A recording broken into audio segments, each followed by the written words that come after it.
ಜನವಸತಿ ಜಾಗದಲ್ಲಿ crane service ಮಾಡುವಾಗ crane ಸ್ಟ್ರಕ್ಚರ್ಸ್ಗಳು ಮುರಿದು ಬಿದ್ದು ಒಂದು ಮನೆಯ ಮೇಲೆ ಬಿದ್ದ ಪರಿಣಾಮ 5 ಗಾಯಗೊಂಡಿರುವಂತಹ ಘಟನೆ ಕೆಆರ್ಪುರಂನ ಮೇಡಳ್ಳಿ ಎಕ್ಸ್ಟೆನ್ಷನ್ ಬಳಿ ನಡೆದಿರುವಂತದ್ದು. ಸದ್ಯಕ್ಕೆ ನಾನೀಗ ಘಟನೆ ಸ್ಥಳದಲ್ಲಿ ಇದ್ದೀನಿ.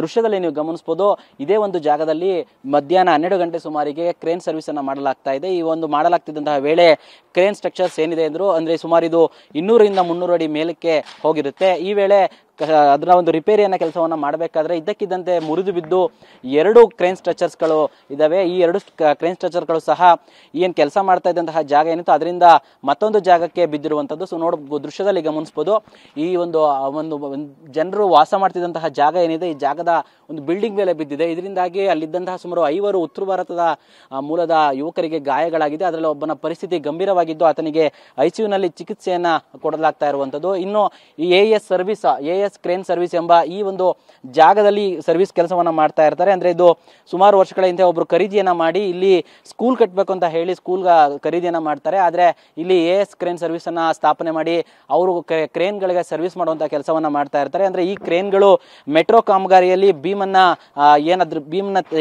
ಎತ್ತಾಕುವಂತಹ ಕೆಲಸವನ್ನ ಮಾಡಕ್ಕೆ ಬಳಸ್ಕೊತಾ ಇರ್ತಾರೆ. ಜೊತೆಗೆ ಅಪಾರ್ಟ್ಮೆಂಟ್ ಗಳಲ್ಲೂ ಸಹ ಕೆಲಸಕ್ಕಾಗಿ ಕ್ರೇನ್ ಸ್ಟ್ರಕ್ಚರ್ಸ್ ಗಳನ್ನ ಬಳಸ್ಕೊಳ್ತಾ ಇರ್ತಾರೆ. ಇದನ್ನ ಸರ್ವಿಸ್ ಈ ಒಂದು ಜಾಗದಲ್ಲಿ ಮಾಡುವಾಗ ಮಧ್ಯಾಹ್ನ ಈ ಒಂದು ಅವಘಡ ನಡೆದಿರುವಂತದ್ದು.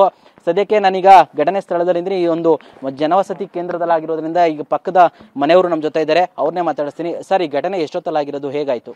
ಸರ್, ಇದು ಸುಮಾರು ಒಂದು 11:30ಕ್ಕೆ ಒಂದು ಘಟನೆ ಸಂಭವಿಸಿದೆ.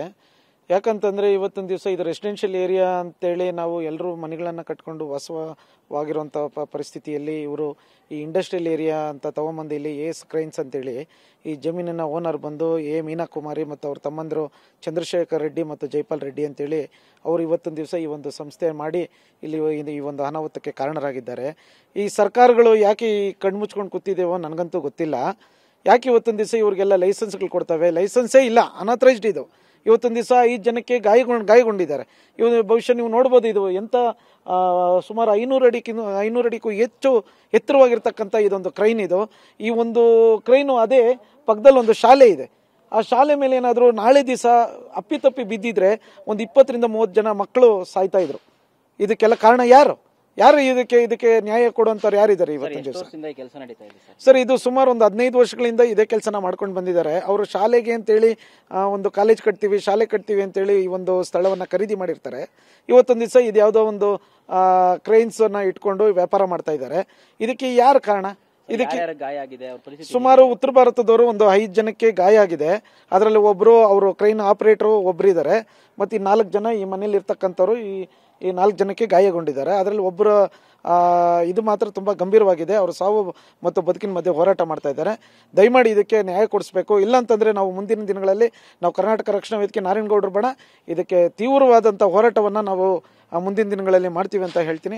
ಶಾಂತಕುಮಾರ್ ಅಂತೇಳಿ ಕರ್ನಾಟಕ ರಕ್ಷಣಾ ವೇದಿಕೆ ಬೆಂಗಳೂರು ನಗರ ಉಪಾಧ್ಯಕ್ಷರು. ಓಕೆ, ಇದು ಇಲ್ಲಿನ ಸ್ಥಳೀಯ ನಿವಾಸಿಗಳ ಮಾತಾಗಿರುವಂತದ್ದು. ಅಂದ್ರೆ ಮಧ್ಯಾಹ್ನ ಇವತ್ತು ಭಾನುವಾರ ಕೂಡ ಆಗಿರೋದ್ರಿಂದ ಈ ಒಂದು ಪಕ್ಕದಲ್ಲಿ ಸ್ಕೂಲ್ ಇತ್ತು, ಆ ಸ್ಕೂಲಲ್ಲಿ ಮಕ್ಕಳು ಕೂಡ ಇವತ್ತು ಇರ್ಲಿಲ್ಲ. ಒಂದು ವೇಳೆ ಅದು ಬೇರೆ ದಿನಗಳಲ್ಲಿ ಆಗಿದ್ರೆ ಸ್ಕೂಲ್ ಮಕ್ಕಳ ಮೇಲೂ ಸಹ ಇದು ಪರಿಣಾಮ ಬೀರ್ತಿತ್ತು, ಅಲ್ಲೂ ಸಹ ಸಾವು ನೋವುಗಳು ಸಂಭವಿಸಬಹುದಂತಹ ಸಾಧ್ಯತೆ ಇತ್ತು. ಒಟ್ಟಿನಲ್ಲಿ ಈ ಜಾಗದಲ್ಲಿ ಇದ್ರೆ ಜನವಸತಿ ಸ್ಥಳದಲ್ಲಿ ಈ ರೀತಿಯಾದಂತಹ ಕ್ರೇನ್ ಸರ್ವಿಸ್ಗಳಿಗೆ ಅವಕಾಶ ಕೊಟ್ಟಿರೋದ್ರ ಬಗ್ಗೆ ಸ್ಥಳೀಯರು ಆಕ್ರೋಶವನ್ನು ವ್ಯಕ್ತಪಡಿಸ್ತಾ ಇದ್ದಾರೆ. ಆದ್ರೆ ಸದ್ಯಕ್ಕೆ ಅದೃಷ್ಟವಶಾತ್ ಯಾರಿಗೂ ಸಹ ಪ್ರಾಣಾಪಾಯ ಆಗಿಲ್ಲ. ಆದ್ರೆ ಒಬ್ಬರ ಸ್ಥಿತಿ ಗಂಭೀರವಾಗಿದ್ದು ಎಲ್ಲರನ್ನೂ ಸಹ ಈಗ ಅಂದ್ರೆ 5ರನ್ನು ಸಹ ಆಸ್ಪತ್ರೆಗೆ ದಾಖಲಿಸಿ ಚಿಕಿತ್ಸೆಯನ್ನ ನೀಡಲಾಗ್ತಾ ಇದೆ. ಕ್ಯಾಮರಾಮನ್ ನವೀನ್ ಜೊತೆ ಪ್ರದೀಪ್ ಚಿಕಾಟಿ, TV9 ಬೆಂಗಳೂರು.